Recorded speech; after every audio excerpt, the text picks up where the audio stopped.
Hello, this is George McAllister with MCL, and I'd like to welcome our listeners to today's podcast session on value-based care organizations. We're pleased to have Doug Sherlock, Senior Healthcare Analyst for Sherlock Company, joining us today. Thank you, George. In this podcast, we'll review the performance of the value-based care segment of the healthcare industry for the third quarter of 2021 and valuation trends from August 13 to today. We'll also discuss sector valuation indicators and operating trends. We'll only use comparable firms and trends referred to in this presentation. Before we begin this presentation, let me make two comments about this segment of the healthcare industry, and a third on the presentation itself. It's timely to do so since Sherlock Company is initiating coverage of this segment, and we think we are unique in covering it in its entirety. First, the VBC segment of the healthcare industry is composed of 5 healthcare providers that receive capitations or similar payments from health plans or benefit plans sponsors. They're similar to health plans in that they bear risk for healthcare cost variances. Moreover, like insurers, they may contract with other providers for services beyond the scope of their owned providers. On the other hand, they are by and large not licensed as insurance companies and have a much greater capacity to actually deliver care. This capacity to deliver care offers the promise of superior management of the cost and quality of healthcare, potentially leading to cost leadership and differentiation. The VBC model builds on venerable antecedents such as the Permanente Medical Groups and Southern California Delegated Model IPAs, as well as the 1990s era experiment, FPA Medical Management, which was a public company. VBCs also echo the forward and backward integration strategies in health services. Examples of backward integration include Highmark's acquisition of Allegheny Health Network and the various Humana primary care initiatives. Forward integration examples include those of UPMC and Geisinger hospital systems, as well as other Medicare and Medicaid health plans sponsored by hospital systems. A complete review of these organizations show that, as exciting as the advantages can be, vertical integration can be challenging in practice. There are failures as well as successes. Second, we're using August 13th as the initial date of the comparison in this presentation. This is the date after which all 5 companies had reported second calendar quarter earnings, and therefore, for the first time, all 5 had financial statements that were suitable for year-over-year comparison purposes. It is sort of the big bang for this segment's public companies. Third, by way of explanation, I will from time to time try to offer some definitions of the terms that we use. I hope that the loss in the flow of the presentation is overcome by the gain in clarity. I want to speak now on the stock prices and valuation for the participating firms since August 13th. As of November 30th, stock prices for value-based care companies are lower by an average of 29% since August 13th. Similarly, value-based care sector market capitalization decreased by 33.1%. This compares to the 2.8% increase in the broader market measured by the S&P 500. Stock prices for all 5 firms lost ground so far, led by Oak Street Health at 40%, followed by Agilent at 39%, One Medical at 28%, Privia Health decreased by 27%, and Kano Health declined by 12%. Valuation metrics were all lower since August 13th, with price to sales decreasing by 39% to 3.7 times. Price to net worth declined by 37% to 12.4 times. Price to total member or member equivalent fell by 40% to $20,000, and price per risk member fell by 43% to $39,000. By the way, total members or member equivalents is all capitated members plus attributed members of ACO type arrangements plus the patients. Risk members are a subset that are capitated to the VBS. On to our operating trends. The implication of the August 13 Big Bang is that all the comparisons are between the third quarter 2021 and third quarter 2020. Agilent Health, Oak Street Health, Cano Health participate in direct contracting. Agilent launched 5 direct contracting entities on April 1, and for comparability purposes with other firms, Sherlock Company consolidated their financial statements. For the third quarter of 2021, combined membership increased by an average of 59% while increasing by 39% in total to 2.1 million members or member equivalents. By average growth, I mean the average of every value-based company's growth rate. Total reflects the change in combined membership of these publicly traded firms as a whole. Fully capitated or near fully capitated risk membership increased by an average of 73% and in total by 81% to 527,000 members. Agilent Health capitated membership increased by 43% to 184,000. Oak Street Health capitated membership increased by 70% to 101,000, and Cano Health was higher by 105% to 211,000. One Medical, with its recent acquisition of Iora Health, added 32,000 capitated members. Fee-for-service membership totaled 714,000 patients, 32% higher than the third quarter of 2020.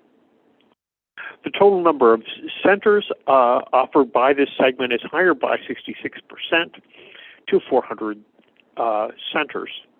One Medical had the largest increase from 103 centers in the third quarter of 2020 to 177 in the third quarter of 2021. For the universe, the total number of patients per center was 6,918 patients in the third quarter of 2021, compared with 7,737 patients in the same quarter of 2020. Revenues for all the firms increased by an average of 68% and in total by 64% to $1.9 billion. Cano Health's revenue was higher by $264 million to $527 million. Agilent Health revenue increased by 93% to $604 million. Oak Street Health revenue increased by 78% to $389 million. One Medical revenue increased by 50% to $151 million. Privia Health had higher revenues by $44 million to $252 million for the third quarter of 2021. The combination of capitation and shared savings revenue ranges from 10% to 100% of VBC revenue in Privia Health and Agilent, respectively. The total capitation and shared savings revenue as a percentage of the total revenue increased by 8.1 percentage points to 80%. Capitation revenue rates for Cano Health, Oak Street, and Agilent Health grew by 1.9% to $964 per member per month from $946 per member per month in the prior year. Agilent Health had an increase of 5.5% to $849 per member per month. Oak Street had a gain of 4.4% to $1,200, and Cano Health declined by 5% to $794 per member per month. Note that the capitation revenue rate growth does not adjust for changes in member mix, geographic factors, or benefit scope changes in the services offered by these firms. Operating earnings for the VBCs in the third quarter were a loss of $186 million, a decrease of $134 million from the third quarter of 2020. Oak Street Health had the greatest loss of $109 million from a prior loss of $55 million. These firms are expanding rapidly and have many new patients. The health benefits realized by the patients are expected by the companies to increase via their participation with these companies. The longer the tenure of the patients may lead to lower costs. Average operating margins for all firms decreased by 7.2% to negative 12%. The notable standout in performance was Privia Health, which had an operating margin of 5.2% and an increase of 1 percentage point. I would like to define medical expense ratio for the value-based care firms. The numerator is the total medical expenses, which includes costs of care, third-party medical costs, direct patient expense, other medical expense, physician practice expense, and cost of platform. The denominator is total revenues.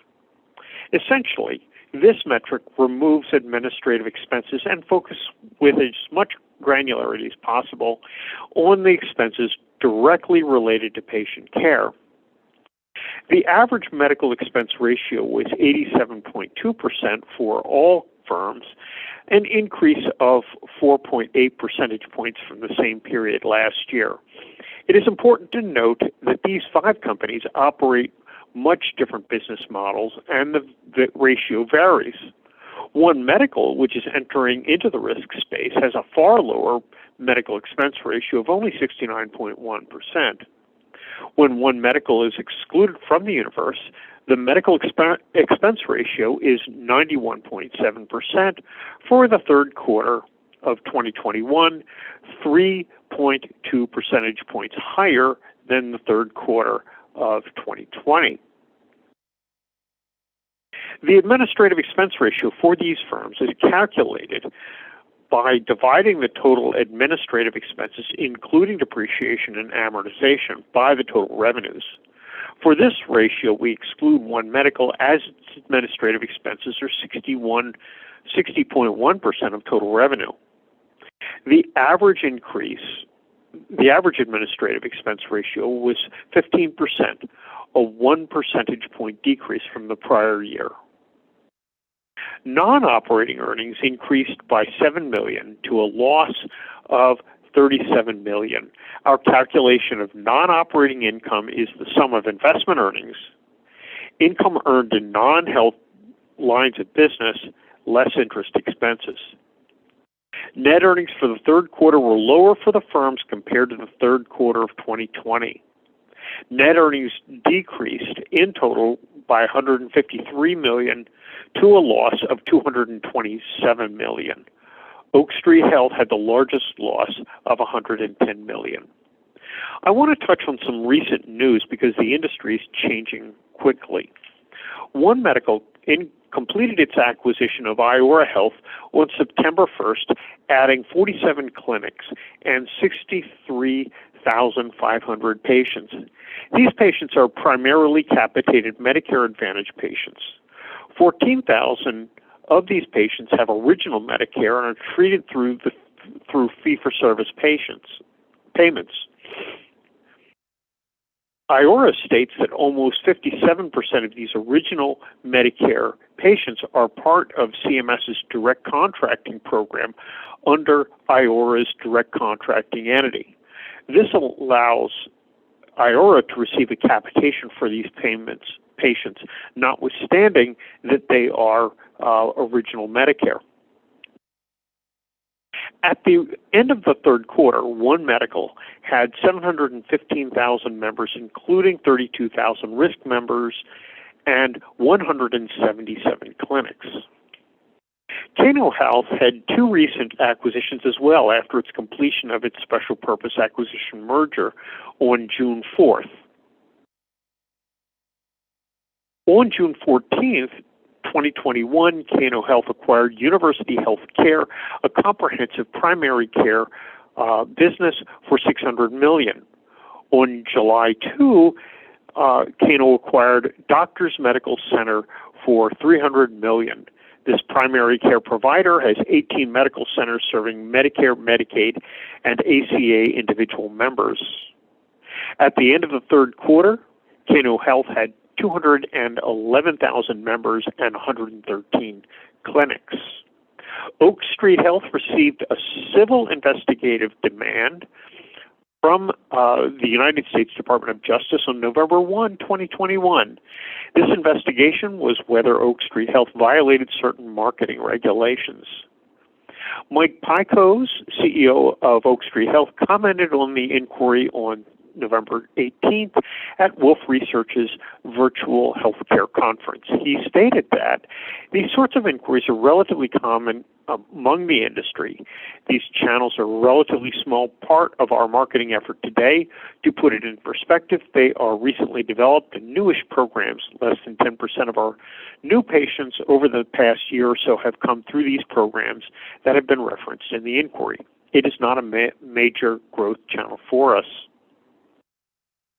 On October 18th, Privia Health entered the California market through the Bass Medical Group. The medical group has over 400 providers and provides care at 125 locations. Privia Health also launched Privia Medical Group West Texas. This subsidiary's anchor partner is the Abilene Diagnostic Clinic, a multi-specialty group practice with 30 providers and 5 care centers. I want to close by explaining why we are expanding our coverage from health insurance to a contiguous segment of VBCs. Sherlock Company has long covered publicly traded health plans through the Pulse newsletter, 30 years old this year. Our expansion into VBCs builds on this as an adjacent segment of the healthcare industry. As I mentioned earlier, VBCs have venerable antecedents, and notably, the original name of HMOs were prepaid group practices. It is certainly within the realm of possibility that vertically integrated care, such as the VBC segment, could ultimately dominate healthcare coverage. Second, as the VBCs are delegated and assume the responsibility to provide insurance-like activities in service to their members, we are sometimes asked to assess the capitated group practices for the efficiency of these insurance administrative operations. We are proud of these efforts and are intending to continue to serve this segment in this way. Third, because these organizations operate differently from health plans, a unique set of benchmarks is probably very appropriate here. For instance, sales and marketing in VBCs may be focused on a few health plans rather than numerous benefit plan sponsors or individuals served by the health plans themselves. So, in the spring of 2022, we intend to offer a benchmarking study for organizations like VBCs. Heretofore, we have usually made reasonable adaptations to the health plan benchmarks for use in this segment. In that vein, we have entirely completed the 24th annual benchmarking studies. These provide norms for administrative activities for the 70 functional areas and numerous products, as well as staffing ratios and numerous operational metrics. There are universes of Blue, IPS, Medicare, Medicaid, and larger firms. The independent provider-sponsored universe is the one most similar to VBCs based on their association with providers. Summaries of the benchmarks are available free of charge on our website. Please look for the Navigator reports at sherlockco.com. The detailed benchmarks are available for license, or you can participate in any of these universes or the VBC equivalent universe in 2022. Please let us know if this is of interest. You will be among good company. As always, you can get a transcript of these remarks through MCOL or through Sherlock Company. We look forward to hearing from you. This is Doug Sherlock of Sherlock Company. Thank you for listening to Doug Sherlock, President, Sherlock Company, provide insights into the quarterly financial performance of value-based care organizations.